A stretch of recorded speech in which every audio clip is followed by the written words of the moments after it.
In this video, I'm going to share how to easily increase brand loyalty and improve customer experience. Let's go.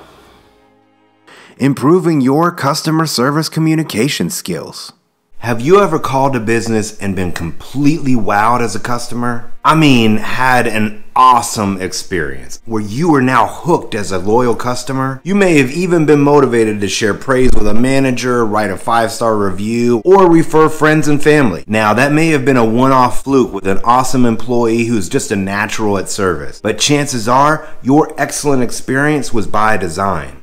Yo. What if I told you there are specific behaviors you and your staff can implement to dramatically improve customer communication and experience? What up? Let's get into it. Industry research and consultant leader Gartner many years ago shared experience engineering to mitigate brand disloyalty by creating a consistent, exceptional customer experience. The engineering is specific behaviors staff incorporate in their communication with customers. Leadership must train, evaluate, and coach to these behaviors, not so much outcomes and expectations. Influencer strategy from the game-changing behavioral sciences book, Influencer, states to influence change and the outcomes you want to achieve, you must focus on behaviors. I'll add a link in the description as this book is essential to all leaders. Seriously recommend it. At my employer, like many, we had evaluated end results of good communication, rating overall rapport. The challenge was staff only knew if they had good or bad rapport, but no understanding of how they got there. Following Gartner's experience engineering, we trained, evaluated, and coached to specific behaviors. Once staff adapted to the change and adopted the behaviors, we noticed a marked improvement in communication and ultimately customer experience. The behaviors we focused on were express a willingness to help, clarify customer needs and reflect back, avoid negative language and focus on delivering the positive, explain next steps of how we can assist. As a customer, what is the purpose to reaching out to a business? They want to be heard and their needs and concerns be addressed. When properly applied, these behaviors clearly demonstrate the feeling of ownership. Following our contact center implementing this approach to experience engineering, through training, evaluating, and coaching to these behaviors, we saw clear growth in customer satisfaction and were considered an industry leader in customer experience. Here's an example of these behaviors in action. Well, thank you for contacting us today. I'll be happy to assist with that. So I understand you're needing X. Right. I can assist with facilitating that service for you. I'd like to get some of your information. I have a few questions.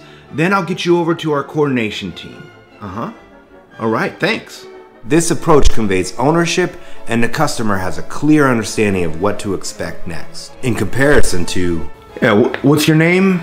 Number? Okay, hold please. I would like to briefly explain positive language as it just sounds like another buzzword. Most of us use negative language, often unintentionally out of habit. We want to be clear about expectations, so we start with what we can't do. Positive language just deletes the negative and delivers the positive. Example of common negative language. Yeah, so I understand you need this. Unfortunately, we don't provide that service. But I can give you some info on the topic and refer you to some resources that help with that. The constituent hears you can't help, now feeling disappointment and that the call was a waste of time. Positive language example. So I understand you need this. We have some helpful guidance on that topic that I can send to you, as well as several resources that specialize in that which I can connect you with. Yeah, you're welcome. Cut straight to what you can do and the customer feels supported and that the call was worthwhile. Training, evaluating, and coaching. I do want to stress, for these behaviors to stick, training alone won't do the trick. That rhymed.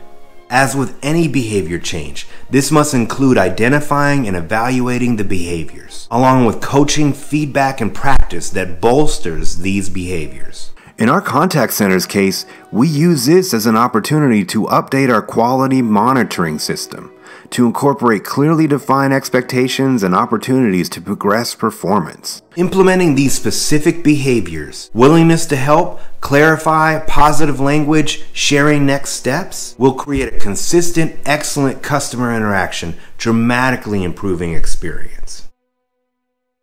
Please subscribe and check out our other videos.